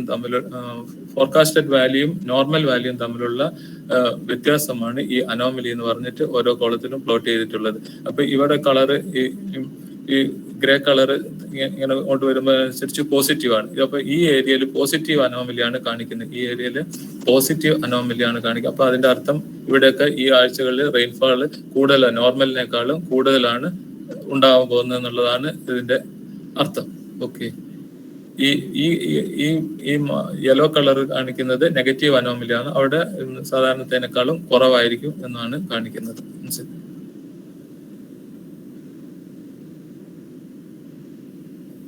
അതുപോലെ തന്നെ റെയിൻഫാൾ കൂടാതെ നമുക്ക് ഇതിന്റെ ടെമ്പറേച്ചർ, മിനിമം ടെമ്പറേച്ചറിന്റെയും മാക്സിമം ടെമ്പറേച്ചറിന്റെ എല്ലാം ഫോർകാസ്റ്റ് ഉണ്ട്. MME ബയോസ് കറക്റ്റഡ് ഫോർകാസ്റ്റ് ആണ്. ഇത് ഇവിടെ എന്താ ചെയ്യുന്നത് വെച്ചാൽ ഒരു 4 മോഡലിന്റെ ഔട്ട്പുട്ടിന്റെ എൻസംബിൾ ഫോർകാസ്റ്റ്, ഇത് മൾട്ടി മോഡൽ എൻസംബിൾഡ് ഫോർകാസ്റ്റ് ആണ്. അപ്പൊ ഇതിലൊരു 4 മോഡലുകളുടെ ഔട്ട്പുട്ട് ഓരോ ദിവസം കിട്ടുന്ന ഔട്ട്പുട്ടിനെ ആവറേജ് ചെയ്തുകൊണ്ട് എടുക്കുന്ന ഇതാണ്. ഇതിൽ ഉപയോഗിക്കുന്നത് എൻസെപ്പിന്റെ മോഡൽ, എൻസെപ്പ് മോഡലുണ്ട്, ECMWRF മോഡലുണ്ട്, അതുപോലെ തന്നെ UK മെറ്റ് ഓഫീസിന്റെ ഇതുണ്ട്, UK മെറ്റ് ഓഫീസിന്റെ ഫോർകാസ്റ്റും, അതുപോലെ ജപ്പാൻ മീറ്ററോളജിക്കൽ ഏജൻസിന്റെ ഈ 4 ഏജൻസികളുടെ ഫോർകാസ്റ്റിനെ ആവറേജ് ചെയ്തിട്ട് കിട്ടുന്ന ഒരു ഇതാണ്. അത് IMD ആയിട്ടുള്ള ഒരു ടൈപ്പ് ആയിട്ടാണ് ഇത് ചെയ്യുന്നത്. ഓക്കെ, നമുക്ക് കിട്ടുന്നത്. അതേപോലെ തന്നെ ഇവിടെ അതുപോലെ തന്നെ ഇതിന്റെ അനോമലി പരിശോധിക്കുകയാണെങ്കിൽ ഇവിടെയൊക്കെ നമ്മൾ കേരളത്തിൽ ടെമ്പറേച്ചർ ഫോളാണ്, നമുക്ക് മിനിമം ടെമ്പറേച്ചർ സാധാരണത്തേനേക്കാളും കുറവാണ് പ്രതീക്ഷിക്കുന്നത്. ഈ ഏരിയയിലെല്ലാം ഇപ്പൊ 4 ആഴ്ചയിലും ടെമ്പറേച്ചർ കുറവാണ് പ്രതീക്ഷിക്കുന്നത്. അതേസമയം ഇവിടെ ഒരു ചെറിയ കർണാടകന്റെ കുറച്ച് ഭാഗത്ത് മിനിമം ടെമ്പറേച്ചർ കൂടാനുള്ള സാധ്യത കാണിക്കുന്നുണ്ട്. ഓക്കെ, ഇപ്പം എന്തിനാണ് നമുക്ക് കാലാവസ്ഥ പ്രവചനം ആവശ്യമുള്ളത്? എന്തിനാണ് കാലാവസ്ഥ പ്രവചനം ആവശ്യമുള്ളത്? ഇപ്പം നമ്മൾ വിദ്യാർത്ഥികളെ തന്നെ പരിശോധിച്ച് നോക്കുകയാണെങ്കിൽ നമ്മൾ കാലാവസ്ഥയെ പറ്റിയുള്ള ഒരു അറിവ് വേണം. ഇപ്പം തന്നെ കൊറോണയ്ക്ക് ശേഷം സ്കൂളും കോളേജും ഒക്കെ തുറക്കാൻ നോക്കുമ്പോഴേക്കാണ് മഴ കാരണം സ്കൂൾ തുറക്കുന്നതെല്ലാം മാറ്റിവെച്ചത്. അപ്പം നമുക്ക് സ്കൂളിൽ പോകാനും അല്ലെങ്കിൽ സ്കൂളിൽ പോയി തിരിച്ചു വരുമ്പോൾ മഴ വരുമോ, അല്ലെങ്കിൽ നമ്മൾ റെയിൻകോട്ട് എടുക്കണോ, അല്ലെങ്കിൽ അങ്ങനെയുള്ള പല കാര്യങ്ങളും, കുട എടുക്കണോ റെയിൻകോട്ട് എടുക്കണോ എന്നുള്ളതൊക്കെ തീരുമാനിക്കാൻ നമുക്ക് ഈ കാലാവസ്ഥയെ പറ്റിയുള്ള ഒരു അറിവുണ്ടായിരിക്കണം എപ്പോഴും. അപ്പൊ ഈ IMD കൊടുക്കുന്ന കാലാവസ്ഥ പ്രവചനങ്ങളെല്ലാം ഉപയോഗപ്പെടുത്തുന്നത് വ്യോമയാന മേഖല, ഏവിയേഷൻ മേഖലയാണ്. ഇതിനെപ്പറ്റി കഴിഞ്ഞ ദിവസം മിഥിൻ ബാൽ ഒരു നല്ല ക്ലാസ് എടുത്തിട്ടുണ്ടായിരുന്നു. നമ്മൾ ഈ സീരീസിൽ തന്നെ വ്യോമയാനത്തിനെ പറ്റിയിട്ടുള്ള ഒരു ക്ലാസ് എടുത്തിട്ടുണ്ടായിരുന്നു. അതുപോലെ തന്നെ പബ്ലിക്കിന് വേണ്ടിയിട്ടാണ്, പബ്ലിക്കിന് അവരുടെ ഡേ ടു ഡേ ആക്ടിവിറ്റീസിനെല്ലാം ഫോർകാസ്റ്റ് വളരെ ഇമ്പോർട്ടൻസ് ആണ്. പിന്നെ ദുരന്ത നിവാരണം ഒക്കെ മാനേജ്മെന്റിന്, ഡിസാസ്റ്റർ മാനേജ്മെന്റിനും ഈ കാലാവസ്ഥ വളരെ അവർക്ക് അത് ഗവൺമെന്റിന് എല്ലാം ബ്രീഫ് ചെയ്ത് എല്ലാ കാര്യങ്ങളും ചെയ്യാൻ വേണ്ടിയിട്ട് IMDയുടെ ഫോർകാസ്റ്റ് ബേസ് ചെയ്തുകൊണ്ടാണ് ഈ ദുരന്ത നിവാരണ വകുപ്പ് എല്ലാ കാര്യങ്ങളും ഡീൽ ചെയ്യുന്നത്. അതുപോലെ തന്നെ ക്ലൈമറ്റ് റിസർച്ചിനും IMDയുടെ ഫോർകാസ്റ്റ് ആവശ്യമാണ്. പിന്നെ ഷിപ്പിംഗ് മേഖല, ഷിപ്പിങ്ങിന്റെ ഇതിന് വേണ്ടിയിട്ടും കൃഷിക്കാരന് ഇപ്പം കൃഷിക്കല്ല IMDയുടെ ഫോർകാസ്റ്റ് വളരെ ഇമ്പോർട്ടൻ്റ് ആണ്. പിന്നെ നഗര വികസനത്തിന് ഫോർകാസ്റ്റ് ആവശ്യമാണ്. ഇതിന്റെ എല്ലാം സ്റ്റാറ്റിസ്റ്റിക്സ് കാര്യങ്ങളെല്ലാം വളരെ ഇമ്പോർട്ടൻസ് ആണ്. ഒരു സ്ഥലത്ത് ഏതെല്ലാം തരത്തിലുള്ള വെതർ ആയിരിക്കും ഉണ്ടാവുക എന്നുള്ളതൊക്കെ മുൻകൂട്ടി പഴയ കാലത്തെ റെക്കോർഡ്സ് എല്ലാം പരിശോധിച്ചതിന് ശേഷമാണ് അവിടെ നമുക്ക് ഇത് സൂട്ടബിൾ ആണോ എന്നുള്ളതെല്ലാം മനസ്സിലാക്കാൻ പറ്റും. അതുപോലെ ടൂറിസം മേഖലയിൽ, ഇപ്പം ടൂറിസം മേഖലയിലും ഈ കാലാവസ്ഥയുടെ ഉപയോഗമുണ്ട്. ഇപ്പം നമ്മളിപ്പോ ഒരു സ്ഥലത്ത് വിസിറ്റ് ചെയ്യുന്ന സമയത്ത് അവിടുത്തെ കാലാവസ്ഥയെ പറ്റി നല്ലവണ്ണം അറിഞ്ഞിട്ട് പോകുന്നതായിരിക്കും വളരെ നന്നാകും. അപ്പൊ അത്തരത്തിലുള്ള ഫോർകാസ്റ്റ്, ടൂറിസ്റ്റ് ഫോർകാസ്റ്റും IMD നൽകുന്നുണ്ട്. അതുപോലെ തന്നെ പെട്രോളിയം മേഖലയിൽ അവർക്കെല്ലാം ഈ ഓയിൽ എല്ലാം എടുക്കുന്നവർ എക്സ്പ്ലോർ ചെയ്യുന്ന സമയത്തെല്ലാം ഈ കാലാവസ്ഥയെ പറ്റിയുള്ള നല്ല അറിവുണ്ടായിരിക്കണം. അതുപോലെ തന്നെ ഫ്ലഡ്, വെള്ളപ്പൊക്കത്തിന്റെ വാർണിംഗ് ഇതെല്ലാം കൊടുക്കാൻ IMDയുടെ മഴ ഫോർകാസ്റ്റ് വളരെ ഇമ്പോർട്ടൻ്റ് ആണ്. ഡിഫൻസ് മേഖലയ്ക്കും വളരെ ഇമ്പോർട്ടൻ്റ് ആണ്. ഹൈവേസ്, അതുപോലെ പവർ ഗ്രിഡ്, പവർ ജനറേഷൻ. ഇപ്പം ഡാമിൽ വെള്ളത്തിന്റെ അവൈലബിലിറ്റിക്ക് അനുസരിച്ചായിരിക്കും നമ്മളെ പവർ ജനറേഷനോ അല്ലെങ്കിൽ പവർ കട്ട് ഇതെല്ലാം വരുന്നത്. ഇപ്പൊ അതിന്റെ ഇപ്പം ഡാമെല്ലാം തുറന്നു വിട്ടിട്ട്, ഇപ്പം വെള്ളം കൂടിയത് കൊണ്ട് ഡാമെല്ലാം തുറന്നിരിക്കുകയാണ്. അതുപോലെ തന്നെ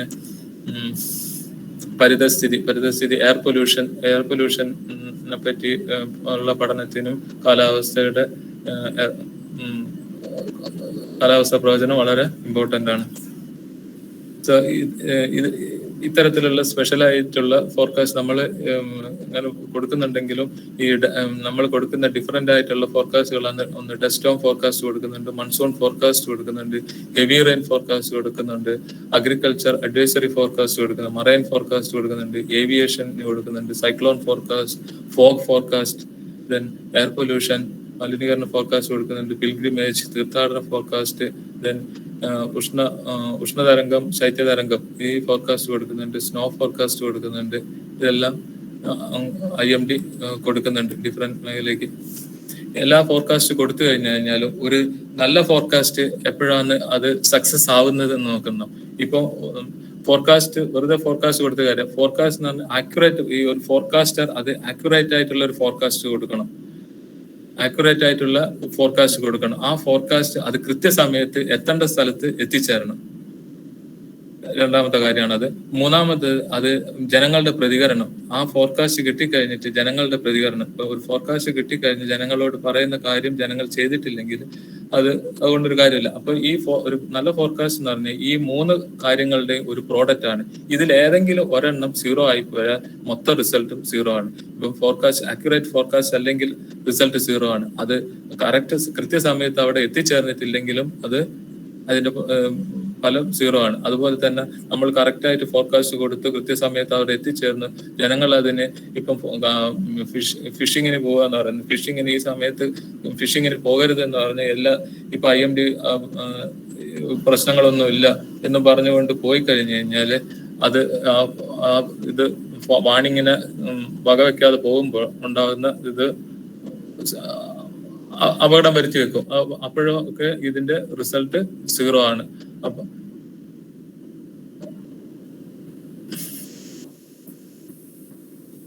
ഇനിയിപ്പോ നമുക്ക് IMDയുടെ റീസെന്റ് അച്ചീവ്മെന്റ്സ് നോക്കാം. ഇപ്പം ഏകദേശം 29 ഡോപ്ലർ റഡാർ ഇന്ത്യയിൽ മൊത്തത്തിൽ സ്ഥാപിച്ചിട്ടുണ്ട്. അതിൽ ഒരെണ്ണം പോർട്ടബിൾ റഡാർ സോനൈമാർഗിൽ ആണുള്ളത്. പിന്നെ അതുകൂടാതെ ഒരു എക്സ്ബാൻഡ് റഡാർ വേണ്ട കുഫ്രിയിലും മുക്തേശ്വറിലും സ്ഥാപിച്ചിട്ടുണ്ട്. പിന്നെ ഇപ്പം ഈ multi mission data receiving process system വന്നതോടുകൂടി ഈ സാറ്റലൈറ്റ് ഡിറൈവ്ഡ് പ്രോഡക്റ്റിന്റെ ഓഗ്മെന്റേഷൻ, അതായത് ആവശ്യകത വളരെ അധികം വർദ്ധിച്ചിട്ടുണ്ട് ഫോർകാസ്റ്റിങ്ങിന്. പിന്നെ IMD current weather instrument system CWIS എല്ലാ എയർപോർട്ടിലും നമ്മൾ അവിടുത്തെ ഏവിയേഷൻ പർപ്പസിന് അവിടുത്തെ കാലാവസ്ഥ റിപ്പോർട്ടുകൾ കൊടുക്കാൻ വേണ്ടിയിട്ട് കറന്റ് വെതർ ഇൻസ്ട്രുമെന്റ് സിസ്റ്റം എന്നിട്ടുള്ള ഇത് സ്ഥാപിച്ചിട്ടുണ്ട്. അത് ഏകദേശം 32 എയർപോർട്ടിൽ ഇപ്പം സ്ഥാപിച്ചിട്ടുണ്ട്, റീസെന്റ് ആയി സ്ഥാപിച്ചിട്ടുണ്ട്. പിന്നെ അഗ്രോമെട്രി ഒബ്സർവേറ്ററീസ് ഹാവ് ബീൻ ഇൻസ്റ്റാൾഡ്. അത് 122 അഗ്രോമെട്രിക് ഒബ്സർവേറ്ററി ഫീൽഡ് അത് സ്ഥാപിച്ചിട്ടുണ്ട്. അഗ്രോമെറ്റ് ഒബ്സർവേറ്ററീസ് ഈ 122 അഗ്രോമെറ്റ് ഫീൽഡ് ഓഫീസിൽ തന്നെ സ്ഥാപിച്ചിട്ടുണ്ട്. അതുകൂടാതെ 89 മറ്റ് സ്റ്റേഷനിലും സ്ഥാപിച്ചിട്ടുണ്ട്. പിന്നെ റെയിൻഫാൾ സ്റ്റാറ്റിസ്റ്റിക്സ് ഉണ്ടാക്കുന്നുണ്ട്, റിയൽ ടൈം റെയിൻഫാളില് ഉണ്ടാക്കുന്നുണ്ട്. പിന്നെ ഏകദേശം 203 പുതിയ റെയിൻ ഗേജ് സ്റ്റേഷൻസ് DRMS സ്റ്റേഷൻസോട് ആഡ് ചെയ്തിട്ട് അതിന് ഇപ്പൊ ടോട്ടലായിട്ട് 4940 സ്റ്റേഷൻസ് ഉണ്ട്. അതുകൂടാതെ 190 district agro meteorological unit add ചെയ്തിട്ടുണ്ട്. ഇപ്പൊ ഏകദേശം 130 ആണുള്ളത്. അതിന്റെ കൂടെ 190 കൂടെ ആഡ് ചെയ്ത് ഏകദേശം 320 അഗ്രോ മീറ്ററോളജിക്കൽ ഇതുണ്ട്. അതുപോലെ തന്നെ NWPയുടെ വികസനം, എൻഹാൻസ്മെന്റ് ഓഫ് NWP മോഡൽസ്. ഇപ്പൊ നമ്മൾ GFS മോഡൽ ആണ്, അതായത് ഗ്ലോബൽ ഫോർകാസ്റ്റിംഗ് സിസ്റ്റം മോഡൽ ആണ് ഇത് റൺ ചെയ്യുന്നത്. അത് ഡെയിലി 4 പ്രാവശ്യം റൺ ചെയ്തുകൊണ്ട് ദിവസം 2 ഫോർകാസ്റ്റ് കൊടുക്കുന്നുണ്ട്. അതായത് 0 GMT, 6 GMT, 12 GMT, 18 GMT ഈ ഡാറ്റ വെച്ചുകൊണ്ട് 4 പ്രാവശ്യം ഈ GFS മോഡൽ റൺ ചെയ്യുന്നുണ്ട്. അതേപോലെ തന്നെ റീജിയണൽ ഫോർകാസ്റ്റ് മോഡലായിട്ടുള്ള WRF 3 കിലോമീറ്റർ റെസൊല്യൂഷനിൽ അത് ഡെയിലി 2 ഫോർകാസ്റ്റ് കൊടുക്കുന്നുണ്ട്. പിന്നെ മീറ്റിയോഗ്രാം ഏകദേശം 720 ലൊക്കേഷനിൽ മീറ്റിയോഗ്രാം കൊടുക്കുന്നുണ്ട്. മീറ്റിയോഗ്രാം എന്ന് പറഞ്ഞു കഴിഞ്ഞാൽ അതൊരു ഗ്രാഫിക്കൽ റെപ്രസെന്റേഷൻ ആണ്. അതിനകത്ത് എല്ലാം ഉണ്ട്, ഓരോ ടൈമിലുള്ള മഴയുടെ അളവ്, ഹ്യൂമിഡിറ്റി, വിൻഡ്, അങ്ങനെയുള്ള ഒരു പിക്ചോറിയൽ റെപ്രസെന്റേഷൻ ആണ് ഈ മീറ്റിയോഗ്രാം എന്ന് പറയുന്നത്. അതുപോലെ തന്നെ സൈക്ലോൺ ഇപ്പൊ ഏറ്റവും വലിയ അച്ചീവ്മെന്റ് എന്ന് പറഞ്ഞു കഴിഞ്ഞാൽ ട്രോപ്പിക്കൽ സൈക്ലോൺ അക്യുറേറ്റ് ഫോർകാസ്റ്റ് ആണ് ഇപ്പൊ IMD നൽകിക്കൊണ്ടിരിക്കുന്നത്. Cyclone physics hurricane WRF model ഇത് ഒരു കപ്പിൾഡ് മോഡലായിട്ട് ഇൻവോയ്സ് ആയിട്ട് ഡ്രൈഅപ്പ് വെച്ചിട്ട് അത് 6 hourly ഫോർകാസ്റ്റ് ആണ് ഈ സൈക്ലോൺ ഉണ്ടാകുന്ന സമയത്ത് നമ്മൾ കൊടുത്തോണ്ടിരിക്കുന്നത്. കപ്പിൾഡ് മോഡലാണ്. അതായത് ഓഷ്യന്റെ ഡാറ്റ ഇൻവോയ്സിനോട്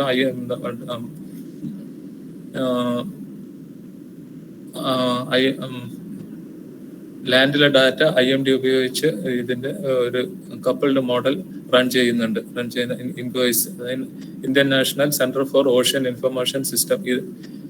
ഇത് ഈ ഹൈദരാബാദിലാണുള്ളത് ഈ ഇൻകോയ്സ് എന്നത്. അത് MOISന്റെ അണ്ടറിലുള്ള ഒരു സാധനമാണ്. പിന്നെ IMD ഇത് നമ്മൾ നോക്കുകയാണെങ്കിൽ IMDന്റെ മൗസം എന്ന് പറഞ്ഞ ആപ്പ് ഉണ്ട്, മൊബൈൽ മാഗ്ദൂത് ഉണ്ട്, ദമിനി ഉണ്ട്.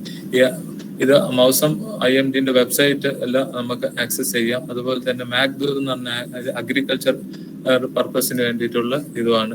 ദമിനി ലൈറ്റ്നിങ് ഡീറ്റെയിൽസ് കിട്ടാൻ വേണ്ടിയിട്ടുള്ള സ്പെസിഫിക് ഏരിയയിലുള്ള ലൈറ്റ്നിങ് എല്ലാം കിട്ടാൻ വേണ്ടിയിട്ടുള്ള ഒരു ഇതാണ്. ഇനിയിപ്പം നമ്മളെ ഈ എല്ലാ ഫോർകാസ്റ്റും കാര്യങ്ങളെല്ലാം IMD ഈ വെബ്സൈറ്റിലാണ്. IMDയിലെ എല്ലാവർക്കും IMD വെബ്സൈറ്റ് ഫെമിലിയർ ആയിരിക്കും. ഈ mausan.imd.gov.in എന്ന് പറഞ്ഞ ഈ വെബ്സൈറ്റ് പബ്ലിക്കിന് വേണ്ടി മാത്രമായിട്ടുള്ള ഒരു വെബ്സൈറ്റ് ആണ്.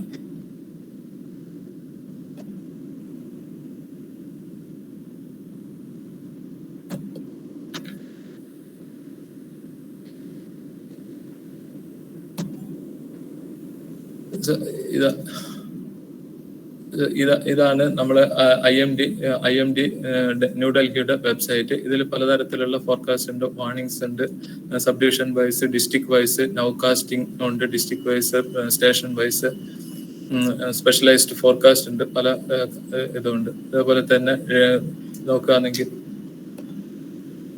ഇവിടെ വേറെ പല ഫോർകാസ്റ്റ് ഉണ്ട്, റെയിൻഫാൾ ഇൻഫർമേഷൻസ് ഉണ്ട്, മൺസൂണിനെ പറ്റിയുള്ള ഡീറ്റെയിൽസ് ഉണ്ട്, സൈക്ലോണിനെ പറ്റിയുള്ള ഡീറ്റെയിൽസ് ഉണ്ട്. ദെൻ ഫോർകാസ്റ്റ് നോക്കുകയാണെങ്കിൽ short to medium range model forecast ഉണ്ട്, ദെൻ ക്വാണ്ടിറ്റേറ്റീവ് പ്രസിപ്പിറ്റേഷൻ ഫോർകാസ്റ്റ് ഉണ്ട്, 5 ഡേ ഡിസ്ട്രിക്ട് റെയിൻഫാൾ ഫോർകാസ്റ്റ് ഉണ്ട്, എക്സ്റ്റൻഡഡ് റേഞ്ച് ഫോർകാസ്റ്റ് ഉണ്ട്, ടൂറിസ്റ്റ് ഫോർകാസ്റ്റ് ഉണ്ട്, ഫ്ലാഷ് ഫ്ലഡ്. ഇതെല്ലാം നിങ്ങൾക്ക് എല്ലാവർക്കും ഈ വിദ്യാർത്ഥികൾക്ക് പരിശോധിക്കാം. അതേപോലെ തന്നെ സാറ്റലൈറ്റ് പിക്ചർ നമുക്ക് ഇവിടെ കിട്ടുന്നുണ്ട്. ഇവിടെ ഈ പിക്ചറിന് സാറ്റലൈറ്റ് വിത്ത് ലൈറ്റ്നിങ്. സോ നമുക്ക് ഇവിടെ ഈ ബ്രൈറ്റ്നസ് ടെമ്പറേച്ചർ 80 -80 താഴെയുള്ള ഏരിയയിലെല്ലാം ലൈറ്റ്നിങ് ഉണ്ടാവും എന്നുള്ളതിലാണ് ഈ ഇൻഡിക്കേഷൻ കൊടുത്തിട്ടുള്ളത്. ഈ ടെമ്പറേച്ചറിൽ ഈ ബ്രൈറ്റ്നസ് ടെമ്പറേച്ചർ ആണ് ഇതിന്റെ ലെജൻഡ്. ഓക്കെ, അതുപോലെ തന്നെ ഇവിടെ നോക്കുമ്പോൾ ഓരോ ഏരിയയിലുള്ള കറന്റ് വെതർ അതെല്ലാം ഇതിൽ കൊടുത്തിട്ടുണ്ട്. ഇതെല്ലാം ജസ്റ്റ് ക്ലിക്ക് ചെയ്ത് നമുക്ക് ആവശ്യമുള്ളതെല്ലാം ക്ലിക്ക് ചെയ്ത് നോക്കി കഴിഞ്ഞു കഴിഞ്ഞാൽ എല്ലാ ഡീറ്റെയിൽസും നമുക്ക് കിട്ടും. അതേപോലെ തന്നെ ഡിപ്പാർട്ട്മെന്റൽ വെബ്സൈറ്റിന്റെ ഡീറ്റെയിൽസും ഇതിൻ്റെ അകത്ത് ഉണ്ട്. ഡിപ്പാർട്ട്മെന്റ് വെബ്സൈറ്റ് ഇപ്പൊ മീറ്ററോളജിക്കൽ സെന്റർ തിരുവനന്തപുരത്തിന്റെ വെബ്സൈറ്റ് നോക്കുകയാണെങ്കിൽ നമ്മളിപ്പം തിരുവനന്തപുരത്തിന്റെ പ്രോഗ്രാം ചെയ്തുകൊണ്ടിരിക്കുന്ന തിരുവനന്തപുരത്തിന്റെ വെബ്സൈറ്റ് നോക്കാം. ഇതും പബ്ലിക്കിന് വേണ്ടിയിട്ടുള്ള ഇതാണ്. പബ്ലിക്കിന് വേണ്ടിയിട്ടുള്ള നമുക്കിവിടെ warnings, sub division wise warning, district wise warnings എല്ലാം ഉണ്ട്. District vice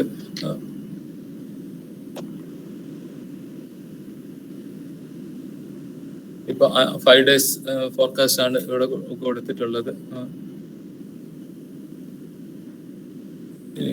23rd October, light rain and heavy rain, thunderstorm, lightning, squall, etc. Surface wind speed. അപ്പൊ ഇതെല്ലാം നമുക്ക് 23, 24, 25, 27 വരെയുള്ള കേരളത്തിന്റെ ഈ ഫോർകാസ്റ്റ് ആണ് നമുക്ക് ഇവിടെ ഇതിൽ കിട്ടുന്നത്. ഈ സബ് ഡിവിഷൻ ഏകദേശം ഇന്ത്യയിൽ 36 സബ് ഡിവിഷൻ ഉണ്ട്. അതിൽ കേരളം ഒരു സബ് ഡിവിഷനാണ്. അതുപോലെ ലക്ഷദ്വീപ് വേറെ ഒരു സബ് ഡിവിഷനാണ്. ഓക്കെ, അടുത്തത് ഡിസ്ട്രിക്ട് വൈസ് റെയിൻഫാൾ നോക്കുകയാണെങ്കിൽ ഡിസ്ട്രിക്ട് വൈസ് റെയിൻ നോക്കുകയാണെങ്കിൽ ഇതും അതേപോലെ തന്നെയാണ്. ഓരോ ഡിസ്ട്രിക്റ്റിന്റെ നമ്മൾ ഇവിടെ ഈ കർസർ ഓടിച്ചു കഴിഞ്ഞു കഴിഞ്ഞാൽ ഓരോ ഡിസ്ട്രിക്റ്റിനും ഇതെല്ലാം ഫോർകാസ്റ്റുകളാണ് ഉള്ളതെന്ന് മനസ്സിലാക്കുക. ഇത് 23-ാം തീയതി, അടുത്തത് 24 ക്ലിക്ക് ചെയ്തിട്ട് നോക്കുമ്പോൾ അന്നത്തെ ദിവസത്തെ ഇത് വരും. ഇപ്പൊ എല്ലാം ഈ കളർ വാർഡ് ഇപ്പം യെല്ലോ ആണ് ഉള്ളത്. അപ്പൊ യെല്ലോ മീൻസ് വാച്ച് ആണ്. അലാർട്ടിക്ക് അടുത്തതായിട്ട് നൗകാസ്റ്റ് ആണ്. നൗകാസ്റ്റ് ഡിസ്ട്രിക്ട് വൈസ് നൗകാസ്റ്റ് ഉണ്ട്. നൗകാസ്റ്റ് എന്ന് പറഞ്ഞു കഴിഞ്ഞാൽ നമ്മൾ റഡാർ പ്രോഡക്റ്റും ഇതെല്ലാം ഉപയോഗിച്ച് എവറി 3 hours അപ്ഡേറ്റ് ചെയ്തുകൊണ്ടിരിക്കും. എവറി 3 hours ഏകദേശം 8 പ്രാവശ്യം ഡെയിലി ഈ നൗകാസ്റ്റ് അപ്ഡേറ്റ് അപ്ഡേറ്റ് ചെയ്യുന്നുണ്ട്. ഇപ്പൊ സിവിയർ ആയിട്ടുള്ള വെതർ ഫിനോമിന ഇതെല്ലാം വരുമ്പോൾ നമ്മൾ ആ ഇത് ഫോർകാസ്റ്റ് അപ്പൊ തന്നെ ഡിസാസ്റ്റർ മാനേജ്മെന്റിനെയും അതായത് കൺസേൺഡ് കളക്ടേഴ്സിനെയും ഒക്കെ എന്താ ഇമെയിൽ വഴിയായിട്ടും ഗ്രൂപ്പ് SMS വഴിയായിട്ടും ഇത് അറിയിച്ചുകൊണ്ടിരിക്കുന്നുണ്ട്. അതൊന്നും കാക്കാതെ ഈ ശരിക്ക് എല്ലാവർക്കും ഈ വെബ്സൈറ്റ് തന്നെ പരിശോധിച്ച് കഴിഞ്ഞാൽ എല്ലാ കാര്യങ്ങളും അപ്പം ഡീറ്റെയിൽ ആയിട്ട് അറിയാൻ പറ്റും. വെബ്സൈറ്റ് എല്ലാ ദിവസവും വെബ്സൈറ്റ് 1-2 പ്രാവശ്യം നോക്കുകയാണെങ്കിൽ നമുക്ക് കാലാവസ്ഥയെ പറ്റിയുള്ള വ്യക്തമായ ഡീറ്റെയിൽസ് തിരുവനന്തപുരത്തിന്റെ സൈറ്റിൽ നിന്ന് നമുക്ക് കിട്ടും. അതേപോലെ സ്റ്റേഷൻ വൈസ് വെബ്സൈറ്റ് ഓരോ ഏരിയയിൽ നമുക്ക് അത് ക്ലിക്ക് ചെയ്ത് കഴിഞ്ഞാൽ നമുക്ക് എവിടെയൊക്കെയാണ് വെതർ ഉള്ളത് അല്ലെങ്കിൽ റെയിൻ റേറ്റ് ഇതെല്ലാം കാണാൻ പറ്റും. ഓക്കെ,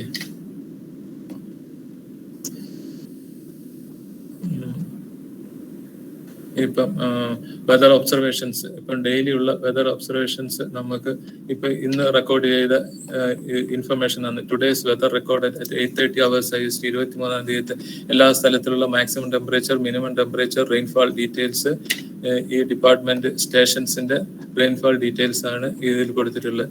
അപ്പൊ ഇതൊക്കെ നമുക്ക് ഒരു ഡെയിലി ബേസിൽ വിദ്യാർത്ഥികളായ നിങ്ങൾക്കൊക്കെ ഡെയിലി ബേസിൽ ഇത് റെക്കോർഡ് ചെയ്ത് കഴിഞ്ഞിട്ട് പിന്നെ ഒരു ഫ്യൂച്ചറിൽ നിങ്ങൾക്ക് സ്കൂളിൽ ഒരു പ്രോജക്റ്റോ കാര്യങ്ങളൊക്കെ ചെയ്യുമ്പോൾ ഇതെല്ലാം യൂട്ടിലൈസ് ചെയ്ത് നിങ്ങൾക്ക് ചെയ്യാം. ഡെയിലി ബേസിൽ ഇത് വിസിറ്റ് ചെയ്ത് ഈ ഡാറ്റകളൊക്കെ എടുത്തു വെക്കുന്നത് നല്ലതായിരിക്കും. റെയിൻഫാൾ ഡീറ്റെയിൽസും എങ്ങനെ മഴ പെയ്തൊക്കെ നിങ്ങൾക്ക് തന്നെ ഒരു സ്റ്റാറ്റിസ്റ്റിക്കൽ അനാലിസിസ് ചെയ്ത് ഒരു പ്രോജക്റ്റ് നിങ്ങൾ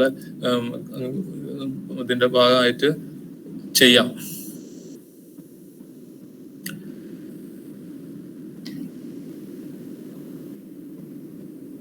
പിന്നെ AWS, ഓക്കെ, AWS ഡാറ്റ ഇവിടെ കിട്ടുന്നില്ല, അതെന്താണെന്ന് അറിയില്ല. അതേപോലെ തന്നെ നെക്സ്റ്റ് ഫോർകാസ്റ്റിൽ കൊടുക്കുന്നത് സിറ്റി ഫോർകാസ്റ്റ് ഉണ്ട്. സിറ്റി ഫോർകാസ്റ്റില് ഡെയിലി 2 പ്രാവശ്യം അപ്ഡേറ്റ് ചെയ്യുന്നുണ്ട് സിറ്റി ഫോർകാസ്റ്റ്. എല്ലാ മേജർ സിറ്റിയിലും ഉള്ള ഫോർകാസ്റ്റ് ഇവിടെ ക്ലിക്ക് ചെയ്ത് കഴിഞ്ഞാൽ നമുക്ക് അതിന്റെ ഡീറ്റെയിൽസ് എല്ലാം കിട്ടും. സിറ്റി ഫോർകാസ്റ്റ്, അവിടുത്തെ maximum temperature, departure from normal. ഇപ്പൊ ഇവിടെ 34 ആണ് ഇതുള്ളത്. ഡിപ്പാർച്ചർ ഫ്രം നോർമൽ 3 എന്ന് കൊടുത്തിട്ടുണ്ട്. അപ്പൊ ആക്ച്വലി നോർമൽ ഇവിടുത്തെ ഈ ഒരു 30 ഇയേഴ്സ് ആവറേജ് മാക്സിമം ടെമ്പറേച്ചർ 31 ആയിരുന്നു. ഈ 31-ന്റെ അകത്ത് ഇപ്പൊ 34 വന്നതുകൊണ്ട് ഇതിന്റെ departure from normal 3 degree rise ആണുള്ളത്. അതേപോലെ തന്നെ മിനിമം ടെമ്പറേച്ചർ 24 ആണ്. ഡിപ്പാർച്ചർ ഫ്രം നോർമൽ 0 ആണ്. 0 മീൻസ് നോർമൽ വാല്യൂ 24 ആണ്. അതുകൊണ്ട് കൂടുന്നില്ല കുറയുന്നില്ല. അതുപോലെ തന്നെ റെയിൻഫാൾ 15 ആണ്. ഹ്യൂമിഡിറ്റി 8:30 93%. ഇന്നലെ വൈകിട്ടത്തെ ഹ്യൂമിഡിറ്റി 70% ആണ്. പിന്നെ വേറെ അഡീഷണൽ ഇൻഫർമേഷൻ, സൺസെറ്റ്, സൺറൈസ്, മൂൺറൈസ് ഇതെല്ലാം കിട്ടും. പിന്നെ 7 ദിവസത്തെ ഫോർകാസ്റ്റും ഇതിന്റെ കൂടെ ഉണ്ട്. 7 ദിവസത്തെ ഫോർകാസ്റ്റ് ഉണ്ട്. അതേപോലെ എല്ലാ സിറ്റിയും നോക്കുകയാണെങ്കിൽ നമുക്ക് കിട്ടും. അതേപോലെ അതിനുശേഷം ഇവിടെ ഒരു വീക്ക്ലി വേരിയേഷൻ ടെമ്പറേച്ചർ ചാർട്ട് കിട്ടും.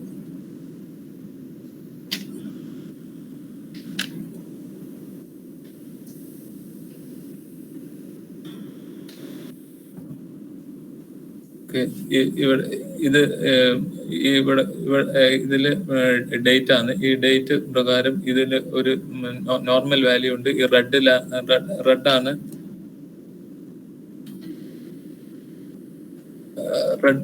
റെഡ് ലൈൻ കാണിക്കുന്നത് മാക്സിമം ടെമ്പറേച്ചറിന്റെ ഗ്രാഫാണ്. ഈ ബ്ലാക്ക് ലൈൻ നോർമൽ ഇതാണ്. അപ്പൊ ഈ 17, 18, 19, 20 അങ്ങനെയാണ് ഇത് കാണിക്കുന്നത്. ഇതില് ഈ പീരീഡിൽ 17, 18 തീയതികളിൽ ടെമ്പറേച്ചർ കുറവായിരുന്നു. പിന്നെ അത് സാവധാനം കൂടി ഇപ്പൊ അത് കൂടി ആണ് നിൽക്കുന്നത്. ഇപ്പൊ 3 ഡിഗ്രി കൂടുതലാണെന്ന് കാണിക്കുന്നത്. അപ്പൊ ഈ ഗ്രാഫ് വെച്ച് നമുക്ക് ഈ ഒരു ട്രെൻഡ് കൂടെ മനസ്സിലാക്കാം. കഴിഞ്ഞ ദിവസങ്ങളിൽ എന്തായിരുന്നു മാക്സിമം ടെമ്പറേച്ചറിന്റെ അല്ലെങ്കിൽ മിനിമം ടെമ്പറേച്ചറിന്റെ ട്രെൻഡ് എന്നുള്ളത് നമുക്ക് മനസ്സിലാക്കാൻ പറ്റും. നമുക്ക്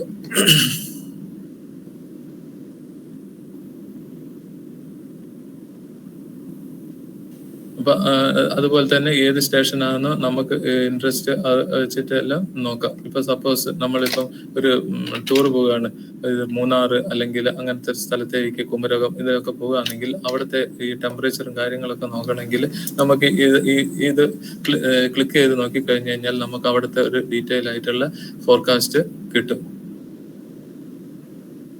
അതുകൂടാതെ ബ്ലോക്ക് ലെവൽ ഫോർകാസ്റ്റ് ആണ്.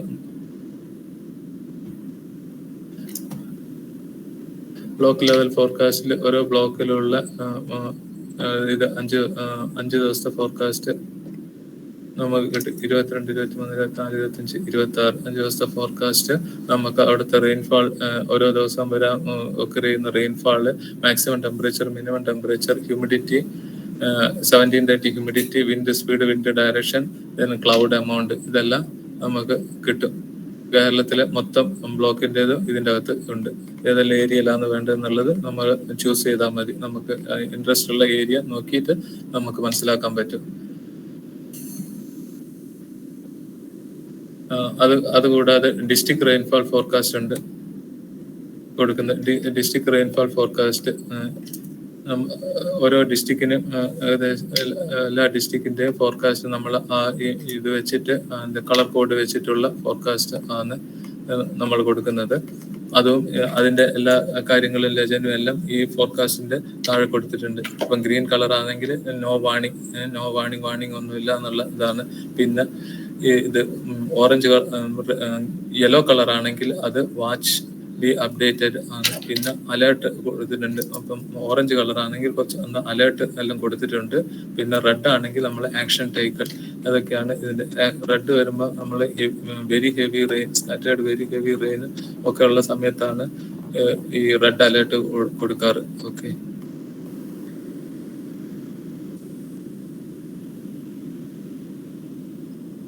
ഹൈവേ ഫോർകാസ്റ്റ്, അതുപോലെ തന്നെ ഹൈവേ ഫോർകാസ്റ്റ് ഒരു പുതിയൊരു ഫോർകാസ്റ്റ് ആണ്.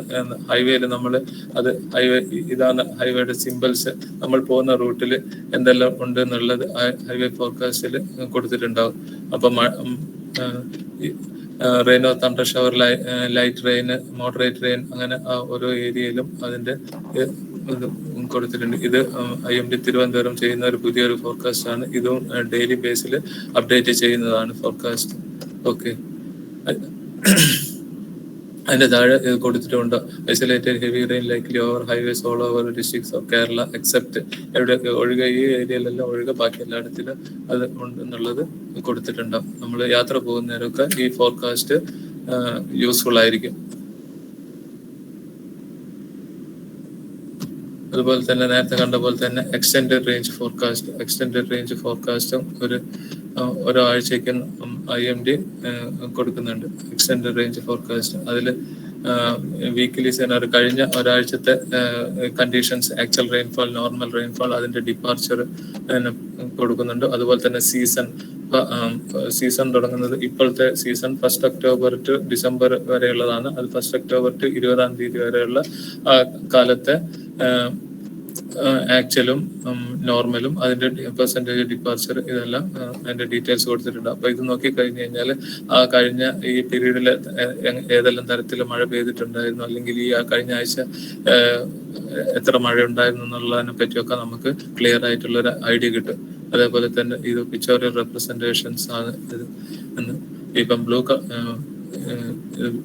വീക്സ് റെയിൻഫാൾ ആണ്. വീക്സ് റെയിൻഫാൾ 1410 to 2010 വരെയുള്ള ഈ വീക്കില് ഇതാണ്. അപ്പൊ ഇത്ര ഏരിയയിൽ ലാർജ് എക്സസ് ആണ്. ലാർജ് എക്സസ് എന്ന് പറഞ്ഞു കഴിഞ്ഞാൽ നോർമലിനേക്കാളും നമുക്ക് 60% മഴ കൂടുതൽ ലഭിക്കുകയാണെങ്കിൽ ലാർജ് എക്സസ് ആണ്. നോർമൽ റെയിനേക്കാൾ 60% കൂടുതൽ മഴ ലഭിക്കുകയാണെങ്കിൽ ലാർജ് എക്സസ് ആണ്. അതുപോലെ തന്നെ എക്സസ് എന്ന് പറഞ്ഞു കഴിഞ്ഞാൽ ഈ 20 മുതൽ അത് 59 വരെയുള്ള ആ റേഞ്ചിലാണെങ്കിൽ ഈ മഴയുടെ അളവ് കൂടുതൽ വരികയാണെങ്കിൽ അതിന് എക്സസ് ആയിട്ടും, പിന്നെ നോർമൽ ആണെങ്കിൽ -19 മുതൽ +19 വരെയുള്ള ഒരു വാല്യൂലാണ് ഇതിന്റെ ഡിപ്പാർച്ചർ കിടക്കുന്നതെങ്കിൽ അതിന് നോർമൽ എന്ന് പറയുന്നു.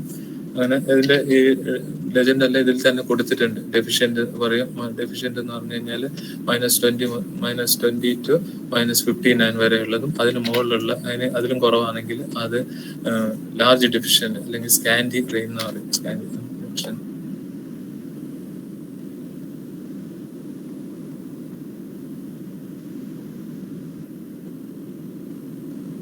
സപ്പോസ് ഇന്ത്യൻ ഓഷ്യനിൽ എന്തെങ്കിലും എക്സ്റ്റൻഡ് റേഞ്ച് ഔട്ട്ലുക്ക് ഉണ്ടെങ്കിൽ, സൈക്ലോജെനിസിസിന് എന്തെങ്കിലും ഇതുണ്ടെങ്കിലെല്ലാം ഈ ഇതിൻ്റെ അകത്ത് പിക്ചോറിയലായിട്ട് അത് റെപ്രസെന്റ് ചെയ്യും. ഇപ്പം പിക്ചോറിയൽ റെപ്രസെൻറ്റേഷനിൽ നമുക്ക് അതിൻ്റെ പ്രോബബിലിറ്റി എല്ലാം ഇതിൽ മാർക്ക് ചെയ്തിട്ട് ഒരു റെപ്രസെൻറ്റേഷൻ വരും. ഈ പീരീഡിലൊന്നും ഇല്ലാത്തത് കൊണ്ട് അവിടെ ഒന്നും കാണാനില്ല. ഓക്കെ, ഇതെല്ലാം നിങ്ങൾ ഒന്നും കൂടെ വിശദമായിട്ട് പരിശോധിക്കുകയാണെങ്കിൽ നിങ്ങൾക്ക് നമ്മൾ ഇതിനെ പറ്റിയിട്ടുള്ള വെതറിനെ പറ്റിയിട്ടുള്ള സംശയങ്ങളെല്ലാം മാറിക്കിട്ടും. അതുപോലെ തന്നെ പുതിയൊരു ഇതാണ് ഇമ്പാക്ട് ബേസ്ഡ് ഫോർകാസ്റ്റ്. എല്ലാ ജില്ലയിലും ഇമ്പാക്ട് ബേസ്ഡ് ഫോർകാസ്റ്റ്. ഇപ്പൊ മഴ വരിക, നമ്മൾ വെറുതെ അങ്ങ് മഴ വരിക എന്ന് പറയുന്നത് മാറ്റി ഇപ്പം അതിന്റെ ഇമ്പാക്ട്, അത് ഉണ്ടാക്കുന്ന പ്രശ്നങ്ങൾ എത്ര കണ്ട് ഉണ്ടാവും എന്നുള്ളതിനെ പറ്റിയിട്ടുള്ള ഒരു ഡീറ്റെയിൽസ് നമ്മൾ കൊടുക്കുന്നതാണ്. ഇപ്പൊ ഈ അടുത്ത ഇതൊന്നും ഇല്ലാത്തതുകൊണ്ട് ഇത് ഈ 21-ാം തീയതി ഇതാണ്. അതിനുശേഷം ഒന്നുമില്ല. അപ്പൊ ഇമ്പാക്റ്റിന്റെ ഡീറ്റെയിൽസ് കൊടുക്കുന്ന, അപ്പൊ അതില് AWS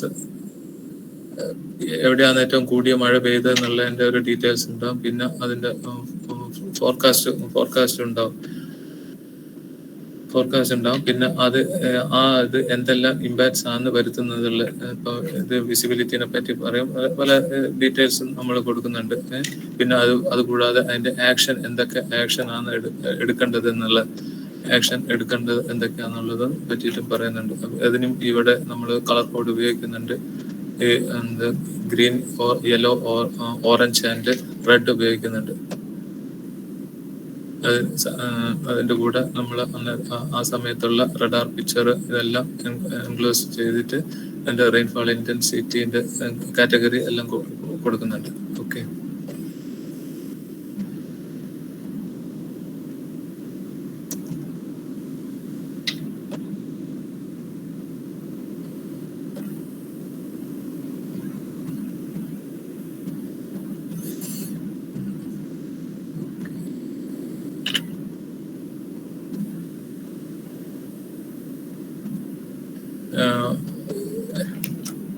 ഇത്രയാണ് നമ്മൾ ഇന്നത്തെ പ്രസന്റേഷനിൽ ഉള്ളത്. ഇനി എന്തെങ്കിലും സംശയം ഉണ്ടെങ്കിൽ ഒക്കെ ചോദിക്കാം. Okay, thank you.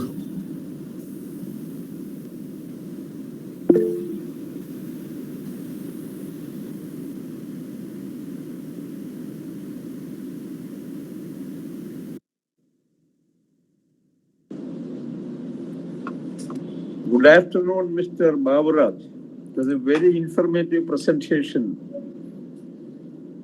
Hello?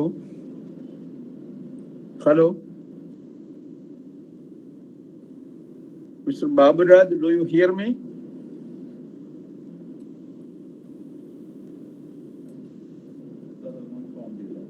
No, on you.